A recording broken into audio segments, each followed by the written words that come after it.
joining us. So welcome, everyone.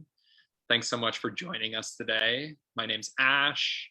I'm a member of the Firestorm Collective, and I'm really excited to host today's conversation between Yavor Tarinski and Brian Tokar about Tarinski's new book, Concepts for a Democratic and Ecological Society. Before we start, if this is your first time joining an event with us, Firestorm Books and Coffee is a 14-year-old worker-owned cooperative and radical bookstore in so-called Asheville, North Carolina, on the traditional lands of Cherokee people. We're an anarchist collective that is well known for our curated inventory of titles related to feminism, queerness, social movements, and radical politics. We ship books all across the country, so if you haven't checked us out yet, our full catalog is available on our website, which I will drop links to in the chat. Firestorm is also a community event space. However, we are still on hiatus from in-person gatherings due to the global pandemic and continue to hold our community and author events entirely online. With that said, we do have an exciting list of virtual events coming up. Next week, on Thursday, June 16th, we're hosting author Janet Beal to discuss her new graphic novel, Their Blood Got Mixed, Revolutionary Rojava and the War on ISIS, which covers her time spent in Rojava, the revolutionary autonomous region in Northeast Syria. Perhaps you will hear a bit about today. So if you're interested in signing up for this or any other events through Firestorm, you can follow us on social media, and I will also drop a link to our community calendar in the chat. For those of you attending in the live audience, today's speakers are excited to field your questions. So if you're interested in asking anything at any point, I'll encourage you to just submit questions throughout the discussion by using the Q&A function located at the bottom of your screen if you're attending on Zoom, or in the comments if you're following along on the live stream. Great, moving on to today's event and speakers.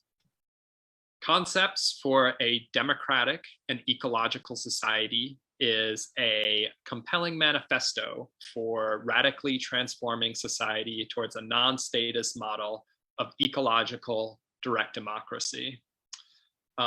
It's a slim book that carries quite a punch and is sure to challenge readers on significant ideas like degrowth, solidarity economy, ecologically designed cities, and revolutionary strategy.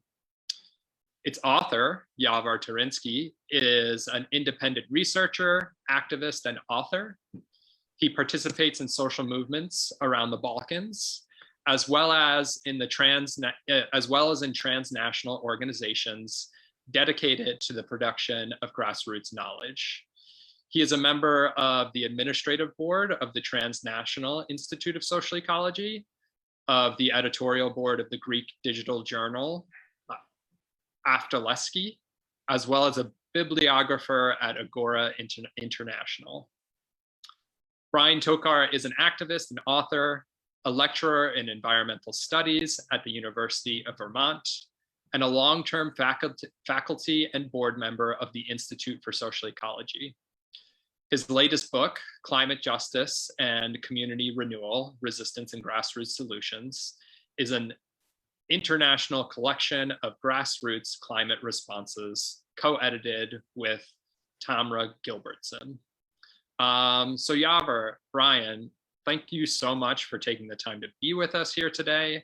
And I'm going to go ahead and hand it over to you. Well, thank you, Ash, and everyone at Firestorm Books for inviting us here this afternoon. And Yavor, it's terrific to see you again. We last were together right before the pandemic at the last Transnational Social Ecology gathering in Athens, which was a terrific event. And we're still plugging away trying to figure out how to get the proceedings of that gathering in print, which will hopefully happen relatively soon. And I really enjoyed reading your book, as you know, and was very happy to write something for the cover and help get the word around about it. I guess just as an opening question, as some viewers might know, you've been quite a prolific writer on issues of social ecology and direct democracy for a number of years. You've written in various formats for various audiences. Why this book right now? First of all, thanks for everyone joining now to follow this discussion. Thank you, Brian, for doing this discussion with me and for writing a wonderful testimonial for the book, and of course to Firestorm Books for hosting this event or giving us the opportunity to discuss, to opening this space. So why this book? This book, like the rest of the books that I have written so far, is in a sense a political action. I'm not an academic. I'm not working for a university or anything. My interest in writing is because I believe that it's one more way through which you can provoke thinking and action. I believe that the action and thinking go hand in hand, and it's very important that we reflect on what is going on. And I wanted for a long time to compile a book which tries to find links between various concepts that have emerged in different parts of the world, from different type of groups, be it more social activist circles, be it more like academic environment. But I try to find a common link, which is this direct democratic trend, let's say, a certain element of social ecology that if you look at in a good-minded way, you can detect that there is this element.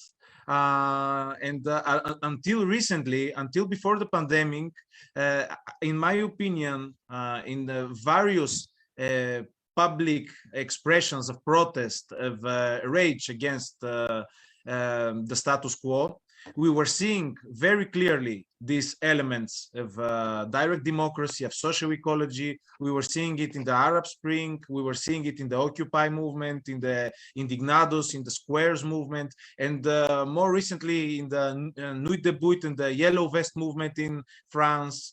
Unfortunately, with the pandemic and now with the war in Ukraine, I see that there is this rise of like authoritarian type of thinking, and for me it's very important to open discussions about democracy and ecology, and this small book was an attempt to say that there is much more than simply embracing authoritarian approaches, unsustainable approaches. There are these countless of voices from below that do not just say act to stop what is going on, but they are also trying to reflect on what will come afterwards. Because it is, in my opinion, it's not enough to simply react to what the system brings. It is very important to think for what will come afterwards, and not in a sense that to create a blueprint for what will come, but to have a general idea where we want to go, to reflect on what we want to come afterwards. So this is in general my idea behind writing this book. Yes, and our movements are so often caught in kind of a defensive posture. And right now in the US, the threats to even mainstream liberal democracy and the rise in overtly authoritarian elements in US politics have gotten very extreme. Of course, just last week, as we're recording this, we saw the first in a series of hearings documenting a lot of what really happened in the lead up to the events at the US Capitol on January 6th, of 2021.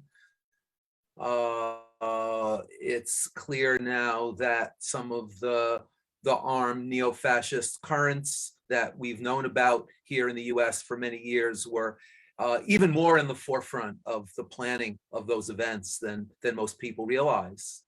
At the same time, we have even mainstream figures on the right in the US questioning core democratic values and even the meaning of democracy. In that kind of political climate, how does the radical legacy of direct democracy offer us a better way forward beyond just defending the basics of mainstream liberal democracy? Yeah, unfortunately, what you described for the US holds ground, and even more for the Balkan region and for Eastern Europe in general. Here also, there is this swing towards a more authoritarian type of government, even from like supposedly center-right governments. And this is a huge problem of our time, in my opinion. And one of the reasons that such authoritarian approaches have gained so much attraction, they have become so attractive for growing amount of people, is because literally these liberal representative systems that we have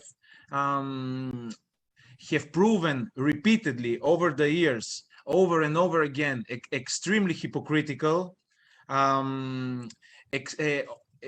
constantly showing that they cannot be counted on, because politicians repeatedly promise one thing and deliver completely different. And I'll remind you of the historic 2015 referendum in Greece, where a huge majority of 62% voted in a historic referendum with a sounding no against new austerity measure package.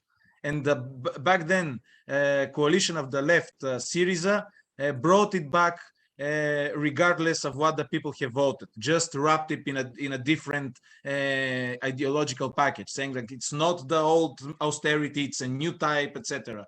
So over and over again, we have these governments, these politicians promising one thing and delivering something different, or proving unable to grasp the reality. And this has been showing a growing amount of cynicism among people. So people are getting increasingly cynical, and this is a problem. This is a problem because their ability to envision a different type of society, a different path for their lives, becomes increasingly eroded. And in this case, what becomes the main thing in life is just to get by day by day, small time profit, in a way, like sacrifice everything else just to get by myself and maybe to have some base for my children, etc. And you know, in such a type of mindset, an authoritarian leader that will promise you everything, with a snap of a finger, you say, okay, maybe he'll be able to deliver. And there is this like charm that many people find in authoritarian figures like Putin or like Erdogan. An increasing amount of people say, look, they can get the job done regardless of what the real situation there is, but they project these masculine patriarchal figures that can get the things done.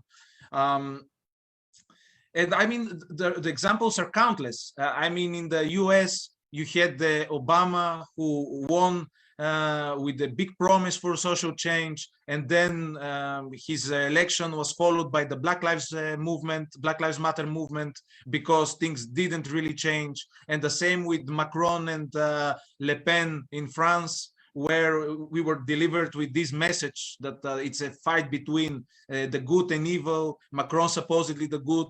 And when he won, we had the Yellow Vest movement, which delivered a record of people that had sustained huge injuries. They lost eyes, they lost hands. in the clashes, in the brutal police repression that was unleashed by the bourgeois representative regime. So in this sense, people are totally disillusioned with representative oligarchies, no matter how liberal the veil is. So the question is, what will come to its place? Of course, authoritarianism is not really an alternative, but it is being presented as a type of alternative, as a more quick in doing things, while democracy has been pushed a bit to the side because we don't really have so visible examples. We have Rojava, we have the Zapatistas, we have some very notable historic examples, but they have been pushed to the side.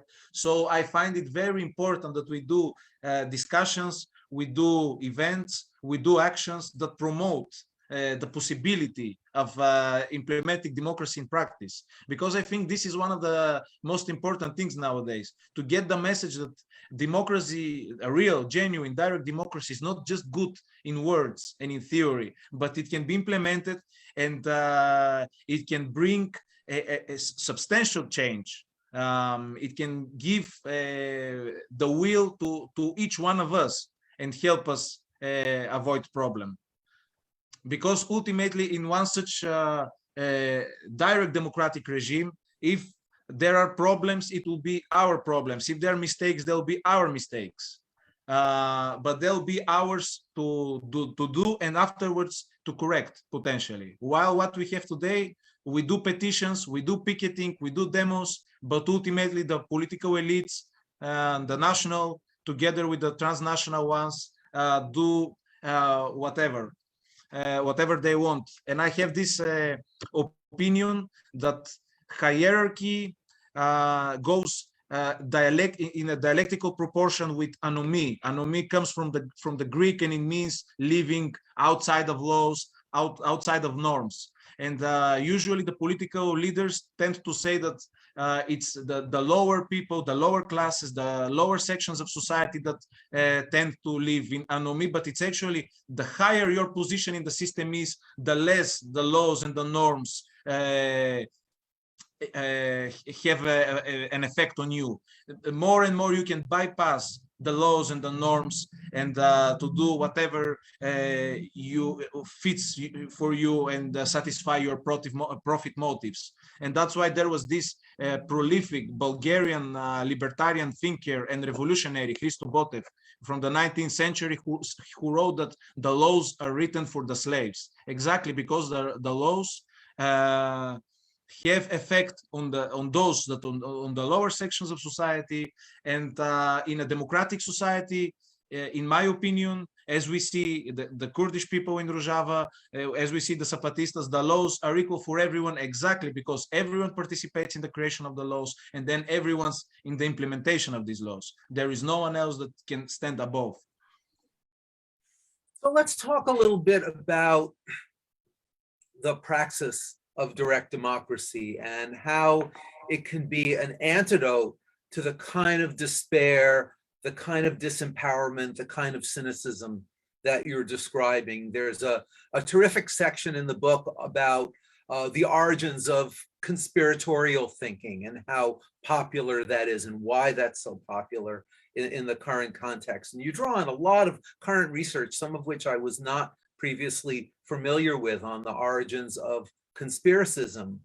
Of course, in Murray Bookchin's writing, somebody we've both been tremendously influenced by, he talks about the praxis of self-governing communities really as a school for a new way of thinking about citizenship, and as a way to help people think beyond the status quo and get beyond the pressures that reinforce reactionary and provincial ways of thinking.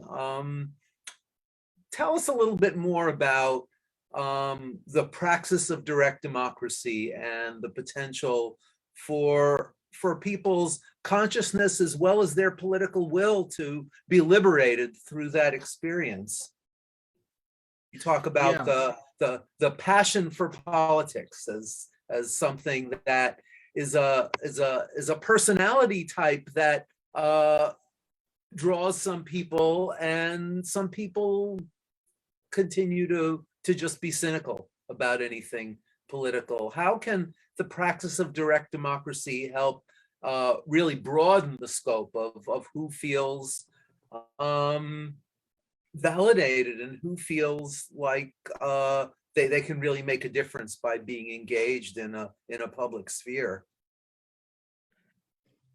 Yeah, I have been following for a lot of years the rise of conspiratorial thinking and the spread of conspiracy theories.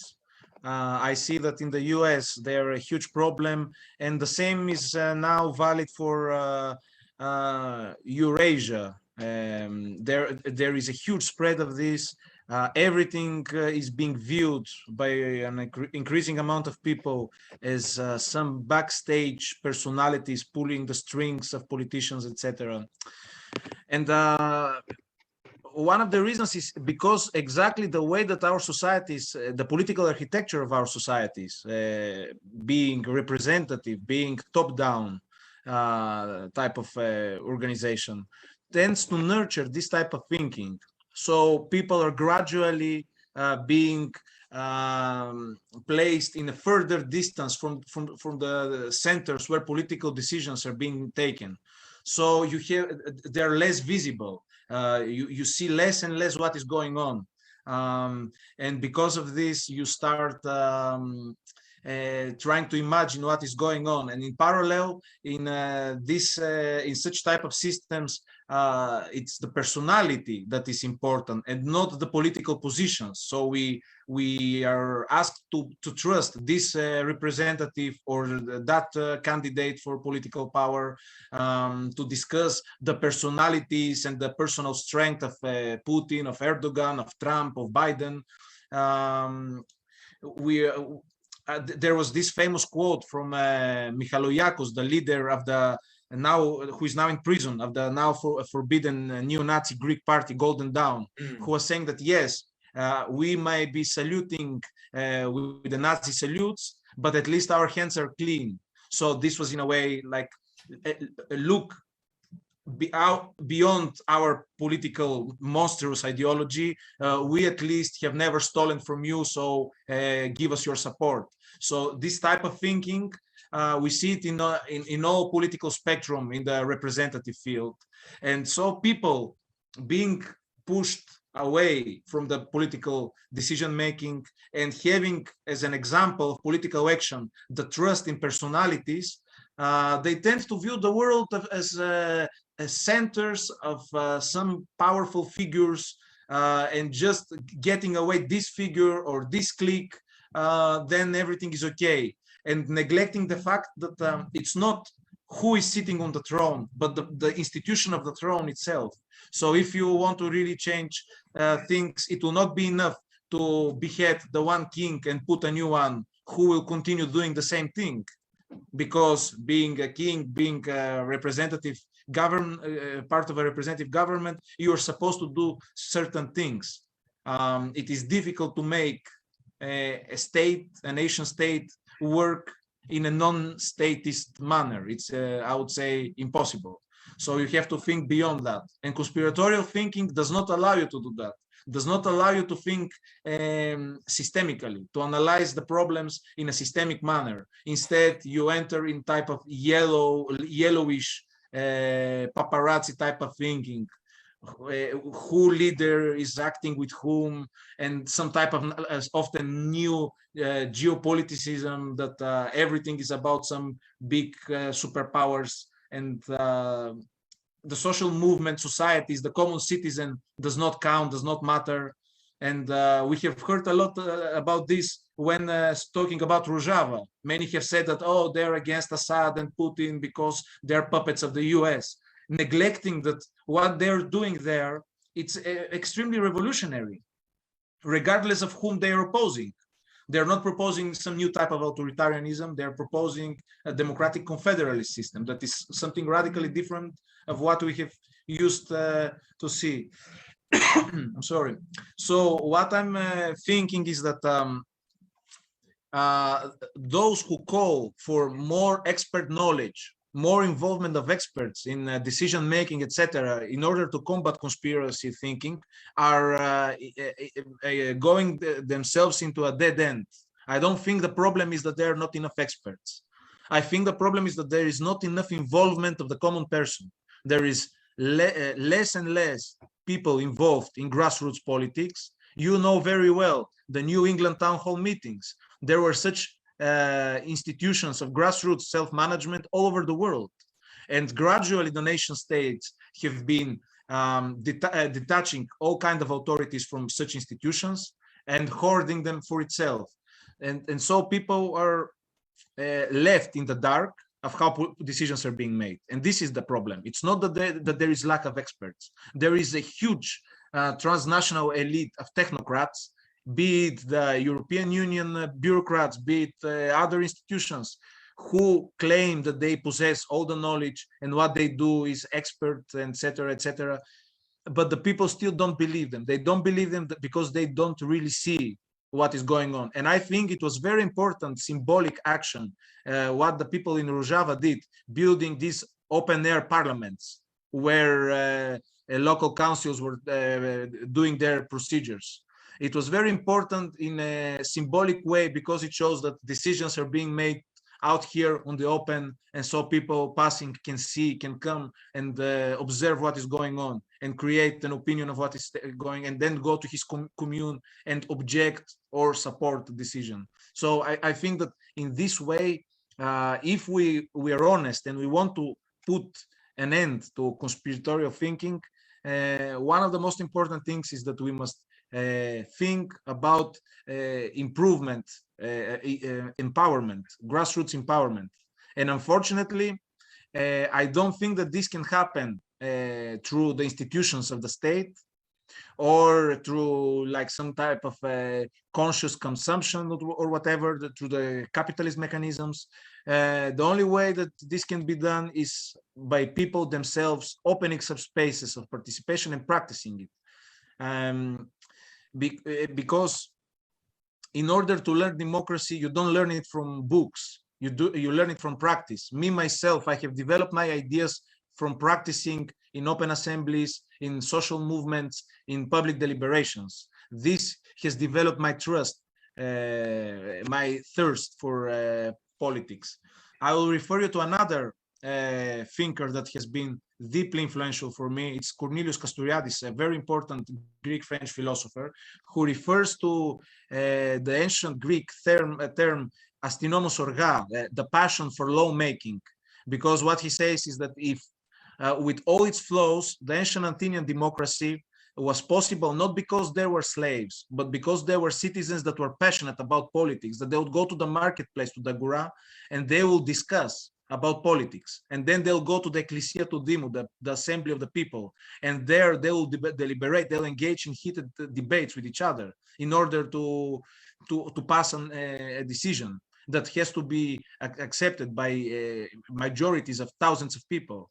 So this is what is lacking today, and you cannot teach this simply by implementing curriculums in schools or universities or passing a law or new measure in the government. You have to create a space, a certain spatial environment where you can take decisions that you can constantly see how they have an effect on your community, on your everyday life. That's why Bookchin and other important figures like Henri Lefebvre were so much insisting on the concept of everyday life, because it's the impact of your decisions and of your co-citizens on that are visible to you. They're not taking place somewhere else. It's not like voting for Macron to win Le Pen's fascism and you never see it in practice, this victory. You see it when you practice direct democracy. It is very important, in my opinion, that we get back to this work. And it was my dear comrade, Harald Wolff, who has done a lot to promote the thought of Casturiadis in German, who noted in an event that we had on the occasion of 100 years from Casturiadis' birth, that Casturiadis, on many occasions, have said that what we need is a patient and long-term activity. We have to, we cannot expect big flares, big fireworks, now revolution with capital R, and then the utopia comes. It takes persistence, it takes patience, and often even dull work, going to assembly after assembly, doing such things. But I think this is the only way that we can combat this. It will not help us cynicism, passivity, and conspiratorial thinking. It will not help us doing more technocracy. We already have too much of this. It's one of the reasons that that are feeding conspiratorial thinking. I think probably most viewers are familiar, at least a little bit, with the revolutionary movement in Rojava. But for those who aren't, I think it's important to point out that what we're talking about is the Kurdish region of northeastern Syria, which is actually very much a multicultural region where Kurdish forces and their allies were able to take large areas of land back from the so-called Islamic State, from ISIS several years ago.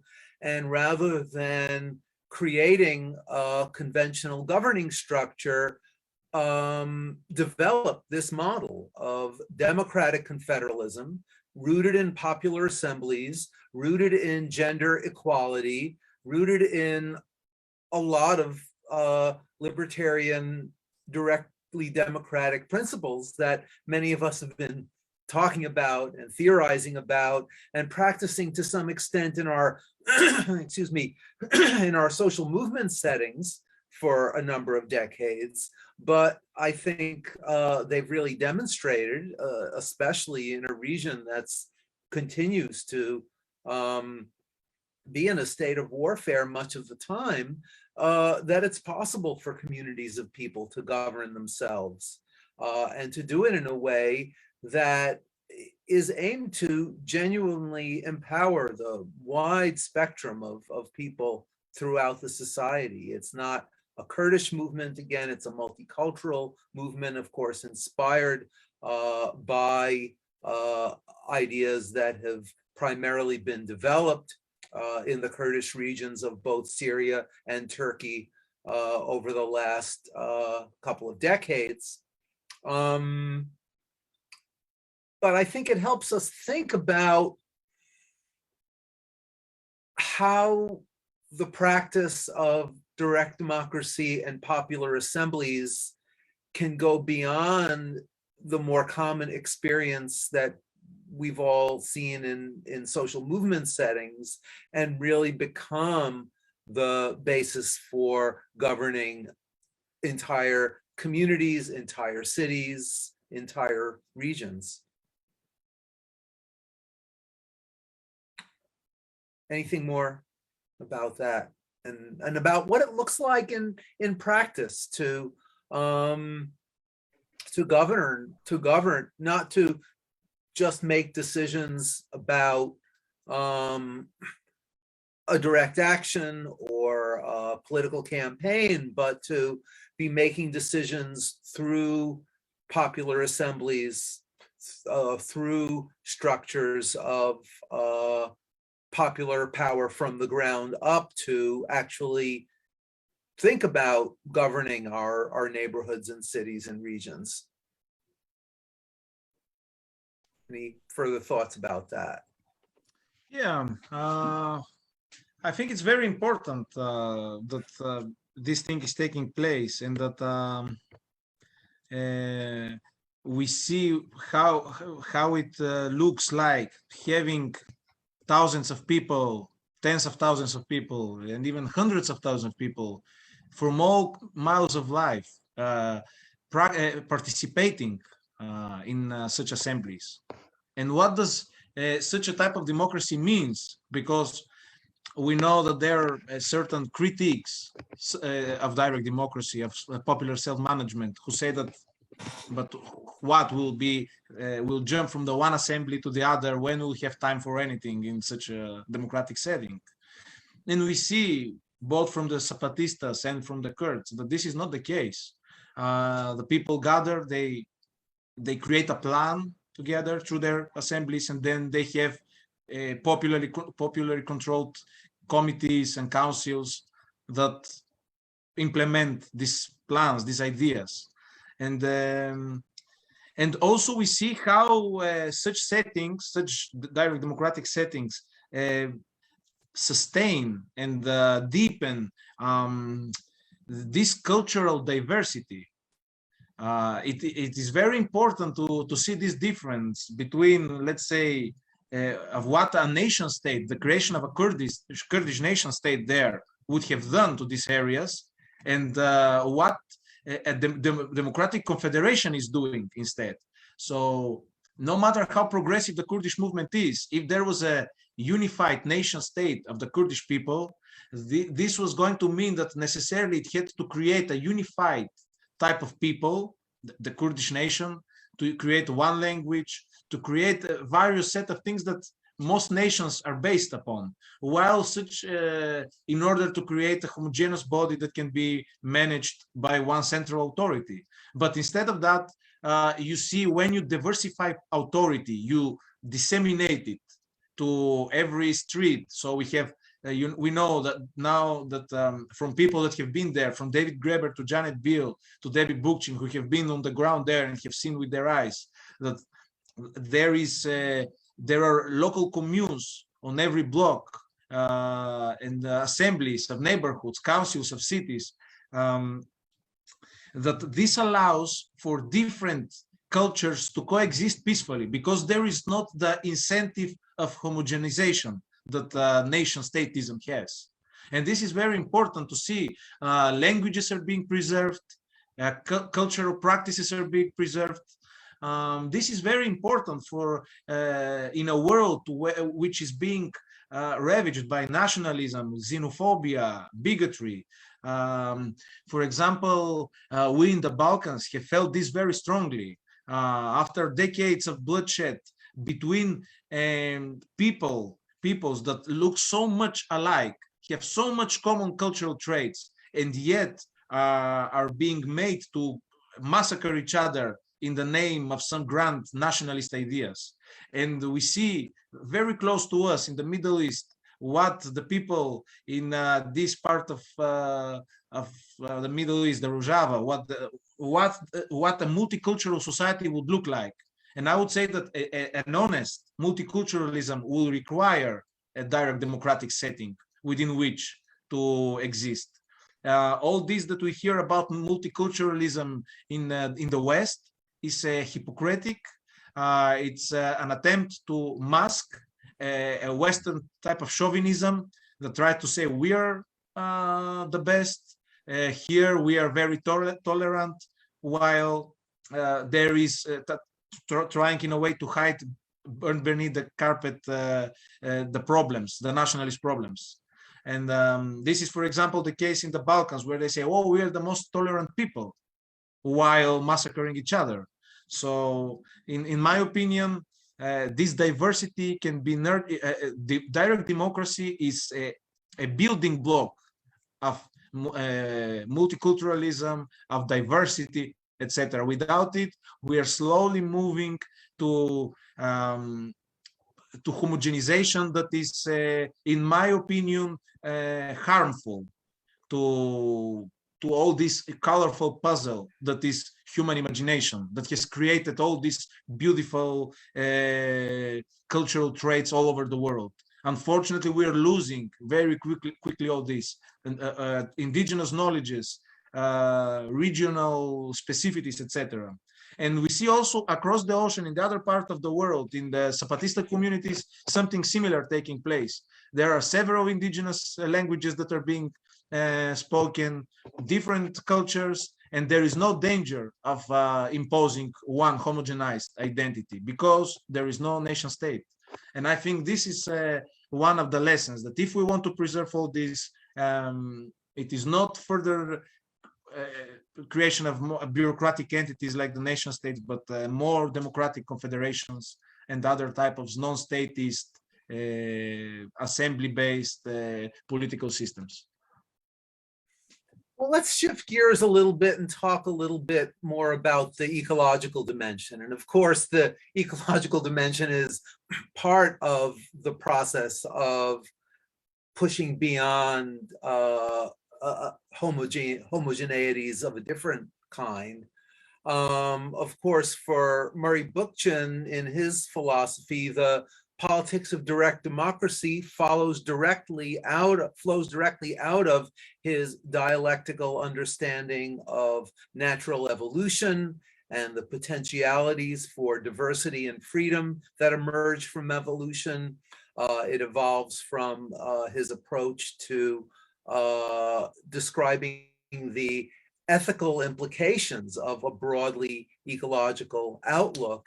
How do you view the links and the different ways in which the ecological dimension and the dimension of direct democracy are tied together? And then the second part of that question is, how do we use the practices of direct democracy to address some of the huge problems we face on a global scale, the breakdown of the climate system and other planetary boundaries that really threaten the sustenance of life on Earth?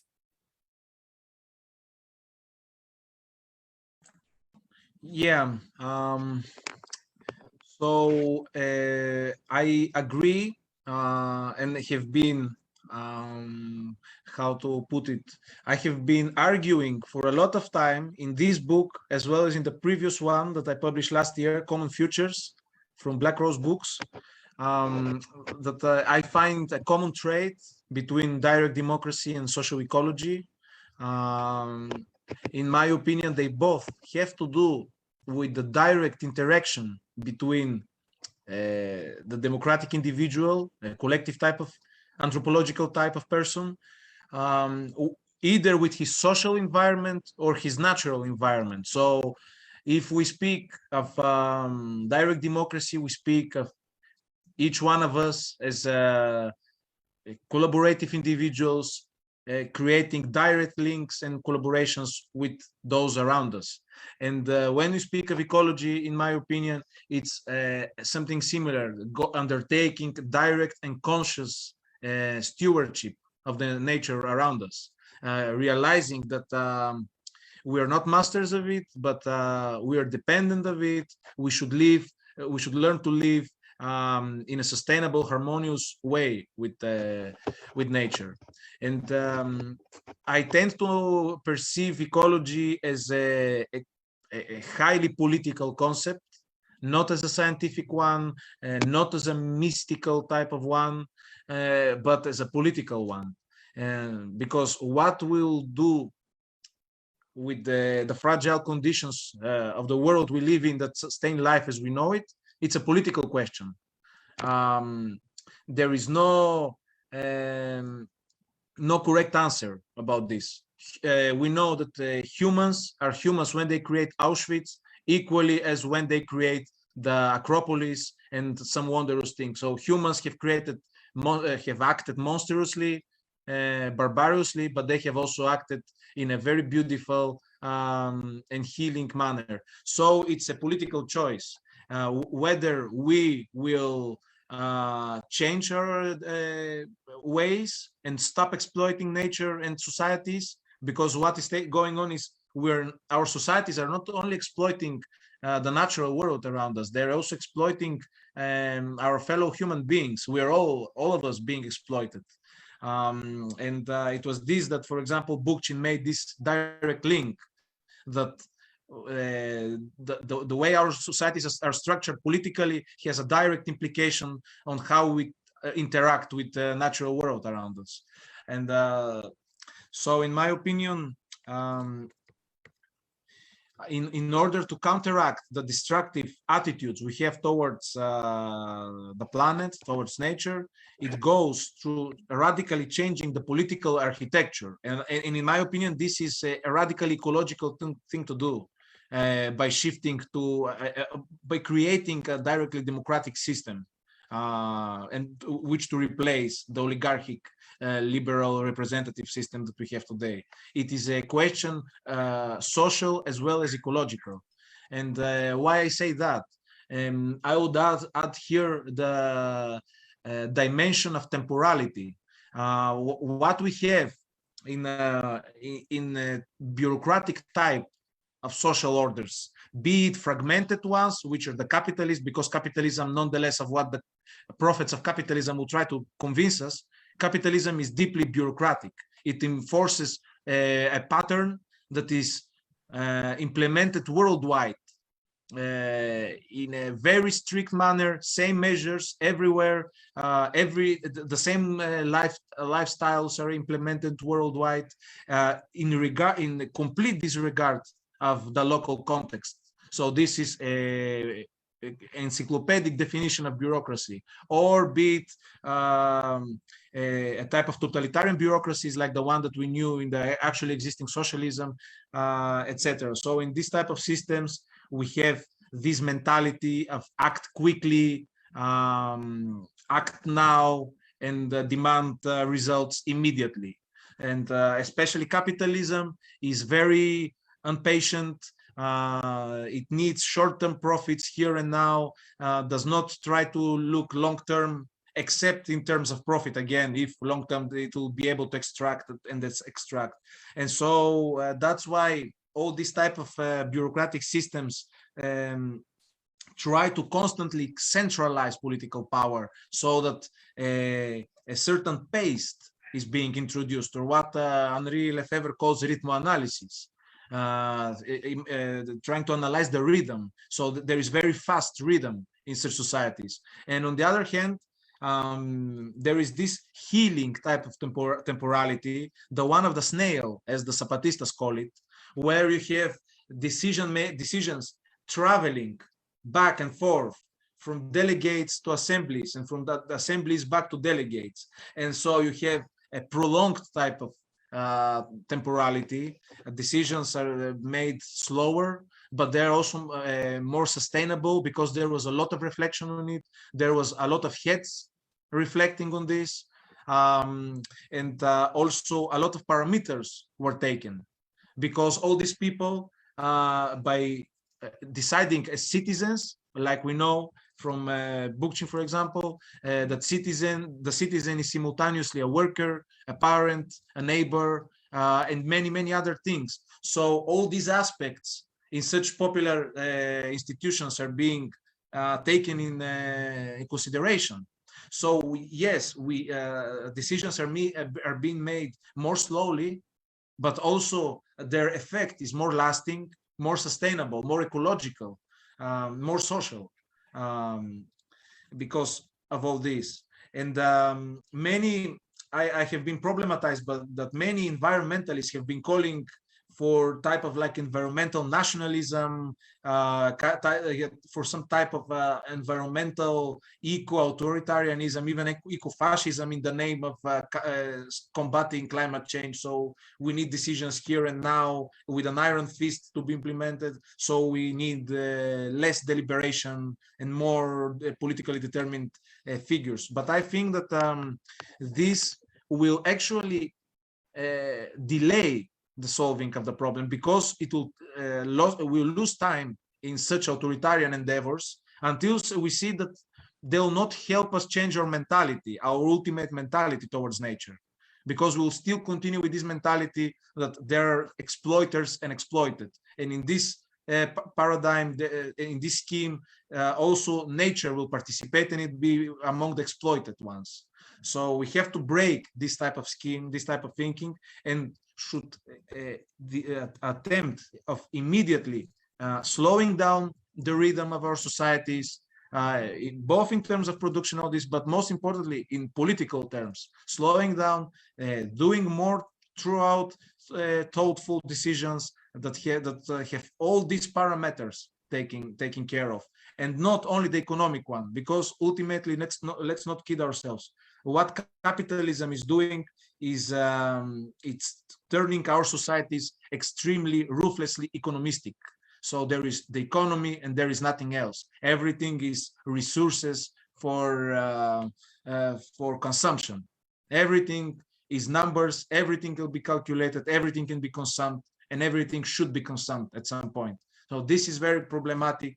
And when you slow down the pace, the rhythm of a society, then the political, the deliberative aspect goes first.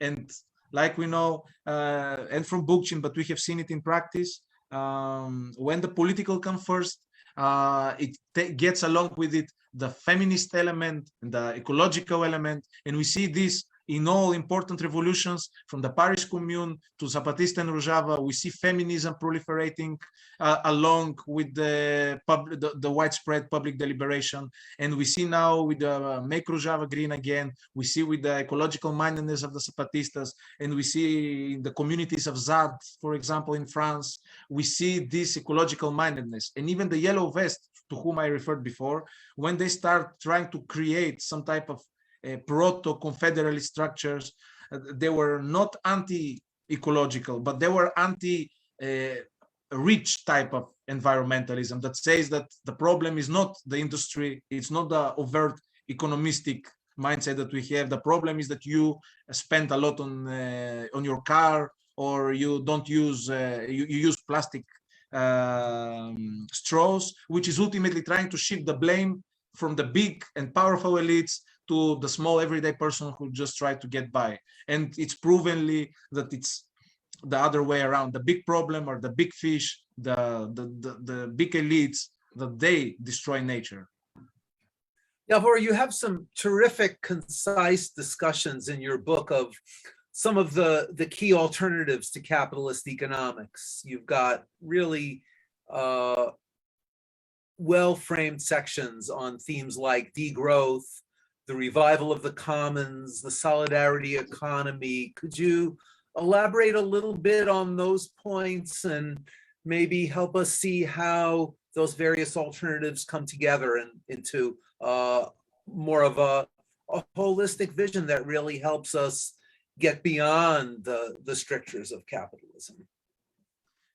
Yeah, so I have been following discussions among movements and radical scholars about the commons, about the growth for a lot of time. And I have seen a lot of potential. Of course, I see this element of, let's say, reformism sneaking in there, trying to say that, okay, degrowth, which means like, in a sense, trying to frame degrowth into a new type of economic model, simply, while I'll remind that Casturiadis is among the first that start speaking about degrowth.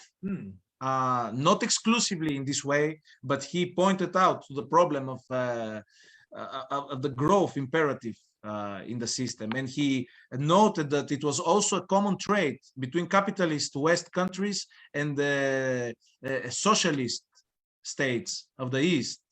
They had this common element that was extremely capitalist in its core, the need to grow, to constantly grow.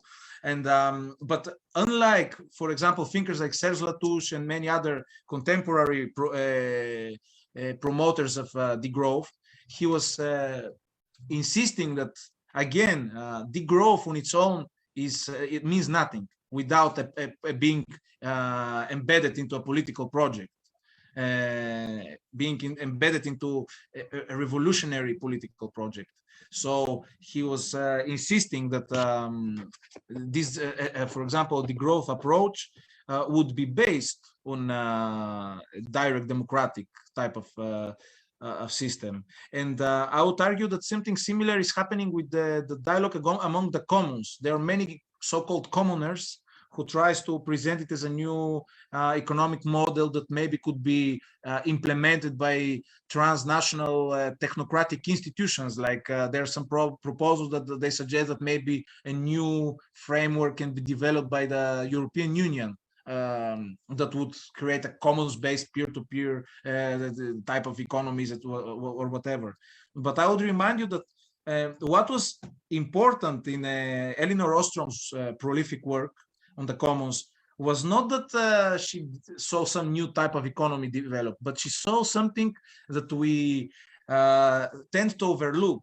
and even the radical movements, anarchists, leftists tend to overlook. What you saw was that different communities around the world were doing self-instituting. They were creating their own laws. They were creating their own norms through which to somehow manage collectively land, resources, and their environment generally. And I think this is very important. And here both Casturiadis and Bookchin were very insistent that laws, institutions, these are very important things. And unfortunately, many anti-authoritarians, autonomous, anarchists tend today to overlook this or overtly reject, thinking that laws, institutions, or whatever are part of the oligarchic order, and in a free society, there will be no place for such things. And of course, it's famous that Bookchin says that this is a fallacious type of thinking. There cannot be a society without institutions, without laws, without norms. The question is who will create them and who will oversee their implementation. This is the thing. And what Ostrom and many others researchers have seen is that such communities themselves on assemblies, on common meetings, crafted these laws that protected the environment around them. It was not some extra social force, although not always they did it consciously. Often such indigenous communities do such democratic practices by thinking that it's some kind of a tradition that must be followed, etc., etc. But still, what was very important is it's not the access to common resources, but the common management of these resources. And I have been arguing that this is the democratic element. It's the management, not the access. It's not simply creating a digital platform where everyone will have access, or the government providing a new service or whatever that everyone can have access to. But it's all the aspect of managing it in a collective manner. I think this is a common thread that I find between both these and also concepts like rebel cities or municipalism or whatever. It's not simply passing more socially just and sustainable environmental policies, but it's always we see in all these cases this element somewhere there, sometimes at the heart, sometimes at the margins, but this element of the need of collectively getting together and learning how to manage all these things. Because ultimately you're not born with this knowledge, and neither you'll learn it from somewhere else. You have to be there to practice it in order to somehow develop a passion for it. For such an anthropological type to emerge, there is need of a space where he can do it. And these two things, such space can appear only if there is such anthropological type. So there is need of these two emerging together. Yeah, I mean, there's a growing literature even in in mainstream, some mainstream ecological science circles about the understanding and validity of traditional ecological knowledge of various indigenous peoples around the world. But I think we're just beginning to see the kind of serious discussion of traditional political knowledge and traditional economic knowledge that have shaped commons-based institutions really throughout human history. And there are just so many examples that we can draw upon to understand that it's how possible it is to organize our societies in fundamentally different ways than the ways that we in the West have continually been taught to believe are the only way there is. Yeah, totally. And this is one of the reasons that I wrote this book or any other book, that I try to provoke people thinking about this. And also all my writing in websites, in journals was exactly in this direction. And I know that you are doing in a way the same. And groups like TRISE or the Institute of Social Ecology in Vermont or other such groups are trying exactly to promote such type of grassroots knowledge being disseminated among more people. I'll write the Institute for Social Ecology website in the chat. And we have a question from Max Pachalski. Thanks, Max, that elaborates on one of the themes that we were discussing a little while ago. Let me just finish this and then I'll read Max's question and want to invite folks, other people who are listening. Ooh, I've got to fix that so that everyone sees it. You can find out about the Institute for Social Ecology. We have a growing offering of online classes on a wide variety of subjects related to many different aspects of social ecology, certainly resonating with almost all, if not all, of the themes that we've been discussing here this afternoon. Max writes, and I want to, it's a little after 2 now, so I want to invite others to chime in on the Q&A tab and send us your questions and comments. Max writes, Casturiadis cautioned that the council is not a quote unquote miraculous institute in the sense that it cannot be a popular mouthpiece if the people do not wish to express themselves through its medium.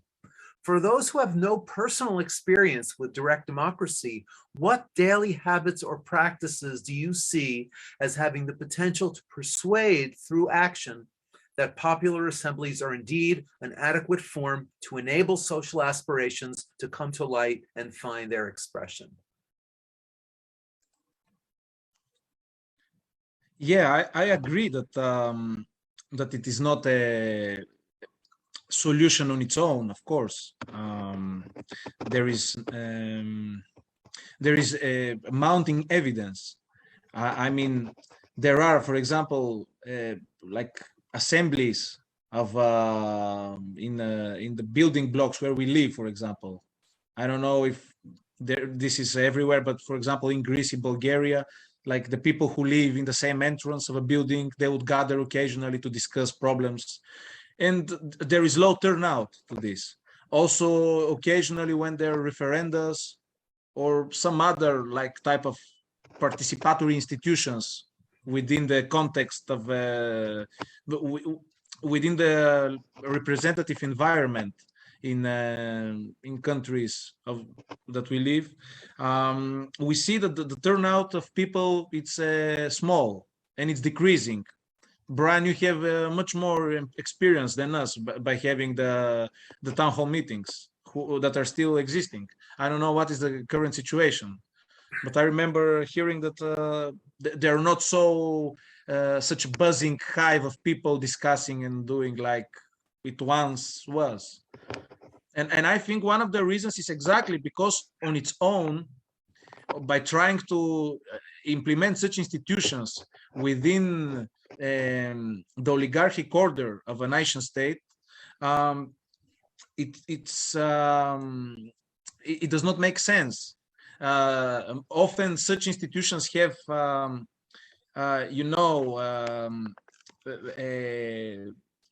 advisory role only. Authorities can take them when making the final decision or ignore them, like the referendum I mentioned in Greece, where people said no to austerity and the government say, okay, you say no, we bring you austerity, however.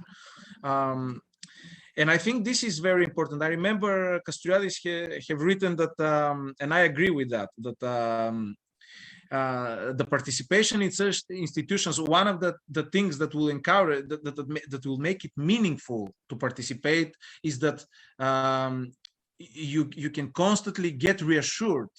You can see it in a way with your own eyes that there is meaning in your participation, that there are results. So, for example, we see that while such institutions in our societies, in Western or the Western type of societies that has been reproduced everywhere around the world, there is such a diminishing interest even in elections, not only in such institutions. Even in elections, there is less and less people voting. While in the institutions, for example, in what we spoke a lot about of Rojava or the Zapatistas, there is the other way around. People are more and more getting involved because they start seeing the results. They start seeing that work is getting done, that there is an effect on their everyday life.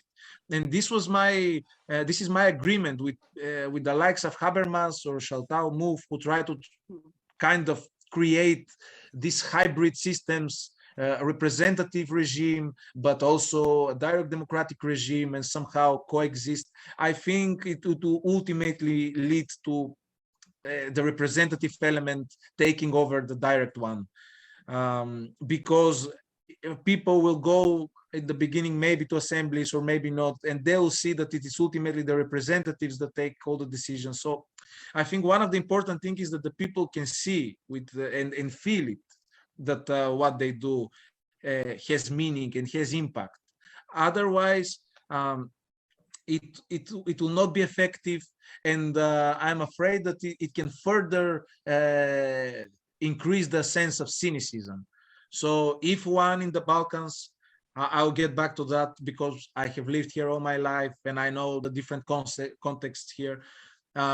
We had like over 40 years of actually existing socialism, and then over 30 years of capitalism and representative democracy. And the people are so disillusioned with all this. It's exactly because they've experienced both, and they know what a charade they are both. So the one exploited people in the name of building a classless society while building a huge bureaucratic hierarchies, and the other claims the individual liberty while reproducing patterns of life that are downgrading, that are depressive, alienating.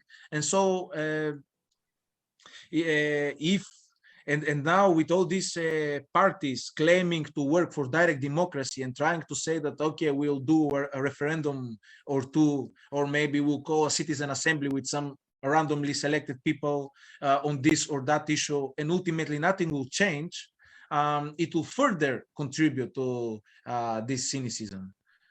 I don't say that changes are not important or reforms. I don't want to sound like revolution or nothing, but we have to bear in mind that as long as things stay in the way that they stay, and we only play with words and we don't really change nothing, we'll face a problem. In the Balkans, in general, we know the post-socialist bloc in Eastern Europe, wherever you speak the word revolution or words like cooperation, people power, everyone, especially older generations, are looking you like, what you're talking about. We live through this. We know what people power looks. Some people are more equal than others, a famous quote that people in such countries speak. So it's very important that that words have meaning and we maintain certain meaning. And for example, Casturiadis was very right when he was saying that, for example, he don't like the word utopia, and he said because utopia means something that it cannot happen, while he believes that autonomy, democracy, these are things that are possible. They can happen now. It is important to somehow protect such words, because we see the powers of democracy to mobilize societies all over the world. The Occupy, the Arab Spring, the Indignados, all these were movements that demanded democracy here and now. We saw it in squares all over the world. It's a huge force to mobilize people. And the system knows this. You know that democracy was not always synonymous with liberal representativity.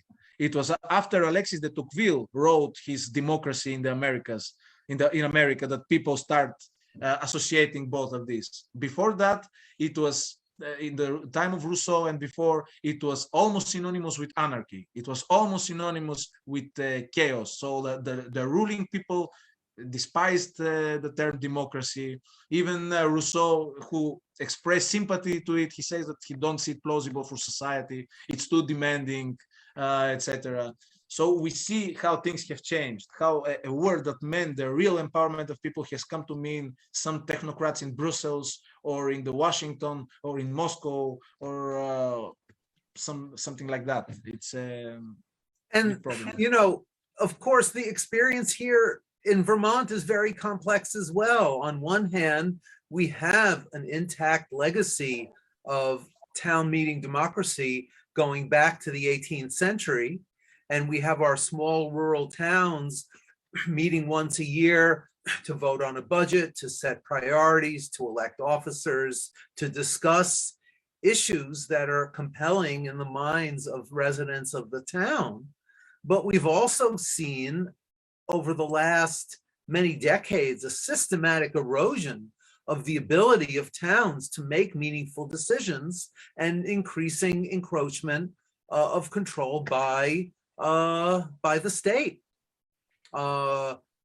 In many cases where issues arise, whether environmental or political or some combination of the two, we discuss issues at our town meeting, but often the only option moving forward is to basically lobby the legislators who meet in the state capitol much more frequently to pass a law to actually act on the resolutions of the towns. And it's difficult, you know. On one level, the experience and praxis of self-governing our towns, and every small rural town has dozens of all volunteer run committees that are moving forward with the priorities of the town on a week-to-week basis.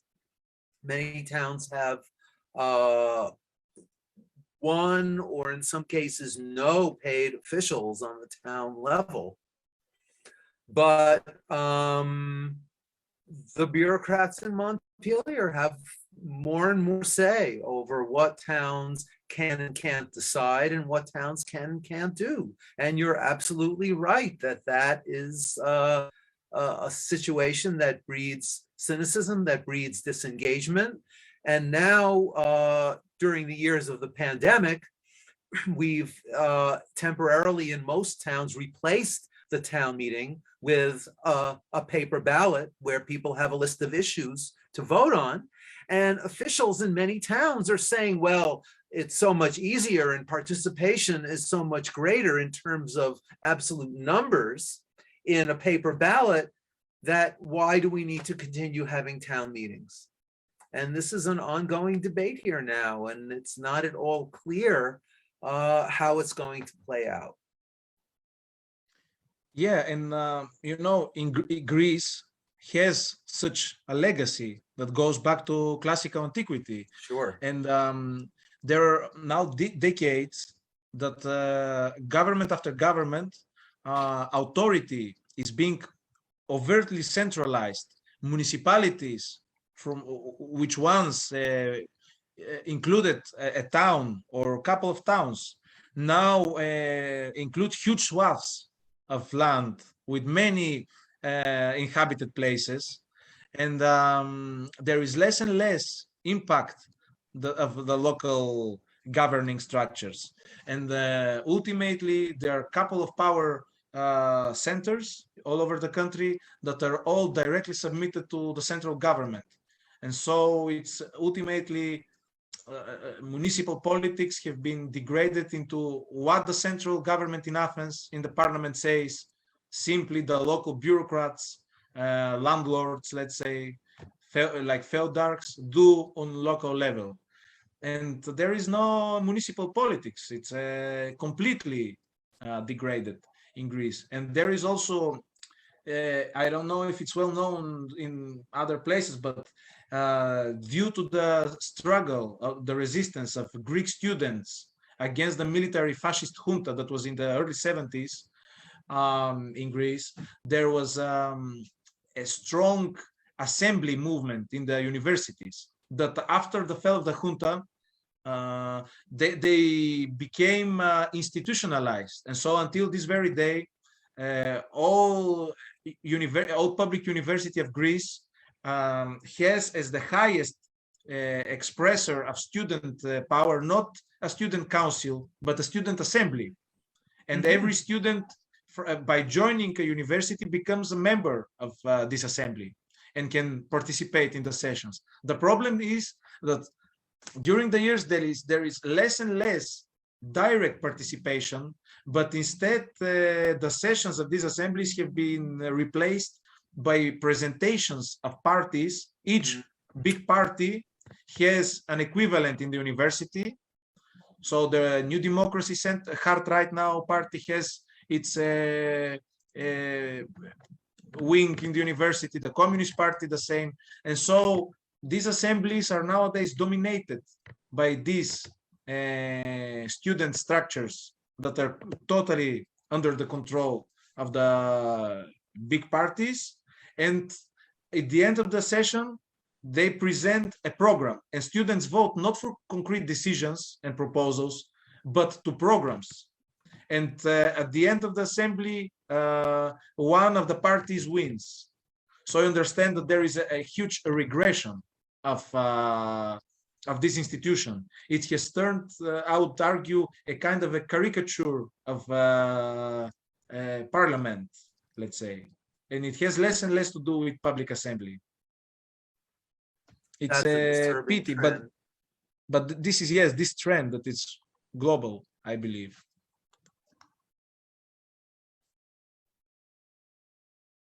Hey, folks. Ash, what have you got to say for us? I came back. It seemed like a good spot.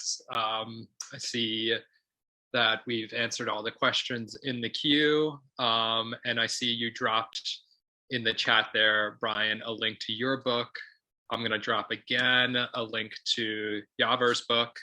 And if nobody else is asking a question, I'll go ahead and put myself on the stack here. Love to, you brought up something you mentioned a couple times in the United States, Occupy Wall Street, already 10 years ago at this point. With something like Occupy Wall Street, which I think had as a social movement, had a strength of the idea of general assemblies, right? Anybody could come down and participate in the General Assembly, which attracted lots of folks. It also was extremely difficult, quickly sort of spun out of control in terms of not having any sort of shared values for those general assemblies. So when we think about people's assemblies or popular assemblies, what are ways to really sort of move from that social movement space, I think, of like Brian said, sort of like direct actions or making decisions about a certain campaign, to a more to a structure of dual power, which perhaps you could speak to a little bit. I know it hasn't quite come up yet today, so if there are folks in the audience who aren't familiar, you could speak a little bit to dual power. But what does it actually look like to take something that is more of like a space that is created by activists in these kinds of general assemblies to something that is actually challenging some of the power of the state and doing that work of sort of managing the means of production or the decisions of the commons? Yeah, I think this is a really tough question. And we saw this problem. It's not only that such experiences were activistly dominated, let's say. For example, in Greece, there was a huge public assembly on Syntagma Square right across the Greek parliament. And there was this, at some point, frustration that there was no consistency among the sessions, and even among one after another the speakers. It seemed like more like a collective psychotherapy, like people getting to speak just to say their problems and their frustration against the system, and then next person takes to speak and do the same, and there is no consistency. And I see that this is problematic. But on the other hand, I think that I guess it's not unexpected. I mean, people feel voiceless, and in such cases, they want to shout out what their frustration and their problems. And I think it was a good trailer to things to come. And I think one example that we can look at was the Yellow Vest, to which I referred several times. There was a group in Commercy, in a small town in France, who were, I got in touch with them. They were influenced by Murray Bookchin, and they made a call to the rest of the Yellow Vests across France, calling them to create a type of libertarian municipalist network, which meant local groups, creating local institutions of assemblies, and then trying to link with each other through a so-called commune of communes. So they conducted, if I'm not mistaken, the Yellow Vest like 3 or 4 such commune of communes, where each local assembly sent a couple of delegates, and also the sessions of this commune of communes were open to whoever wants to join and to observe what is going on, what the local communes has to say, or the local assemblies.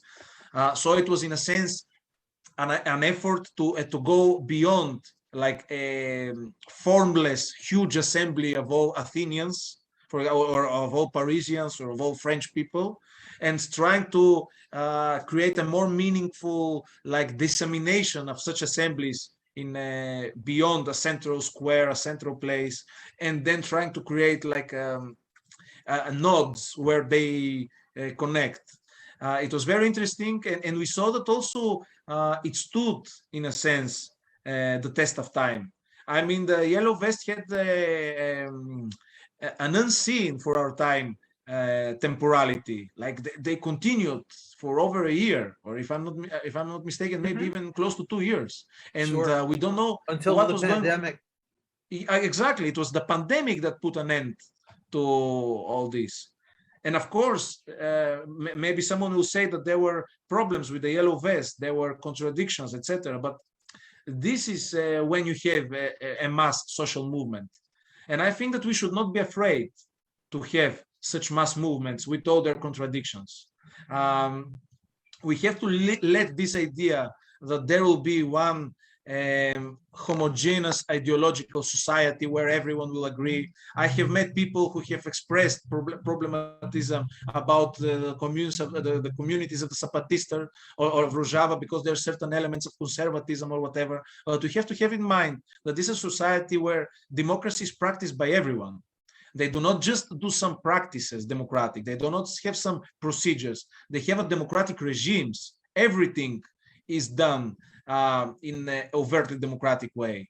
And there are mechanisms that protect these democratic rights. You cannot just shift from one day to another to have an oligarchic system being implemented.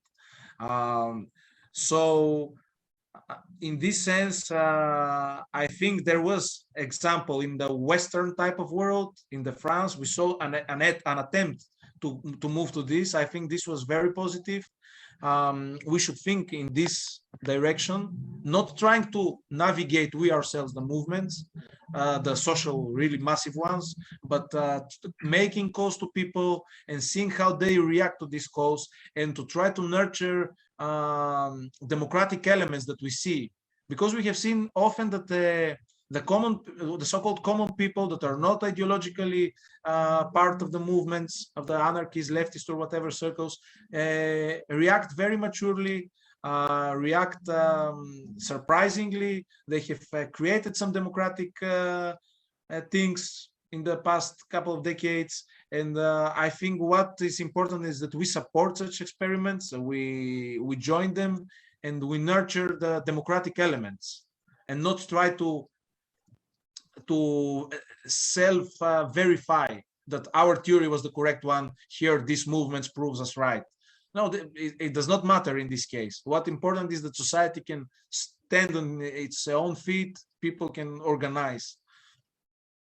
The development, I don't know how much this responds to your question. I was going to just add that the developments around Occupy Wall Street were similar. The open assemblies were very empowering. They were therapeutic, as you described in Athens to a significant degree. They were performative, but they were very difficult places to make decisions. So a lot of experienced people, including social ecologists, proposed a hybrid model where some conversations would continue to happen in the open assembly and more detailed discussions would happen in active committees and coordinate through a spokes council, which is, of course, another historically important directly democratic model. And there was a lot of controversy around that, but it was all, of course, interrupted by the police breaking up the encampment shortly after. So, you know, I think the lesson is that there are many creative ways to exercise direct democracy, and that, as you said, there's a difference between an open assembly of all the residents of a city plus everybody who sees the news online and wants to come and participate, which is fantastic. But there's a difference between that and popular assemblies in a neighborhood where people have a common connection and know each other and can then coordinate from the ground up with assemblies in other neighborhoods and use more not representative structures, but delegate-based structures that remain directly accountable to the people to coordinate at levels beyond the immediate city block or neighborhood.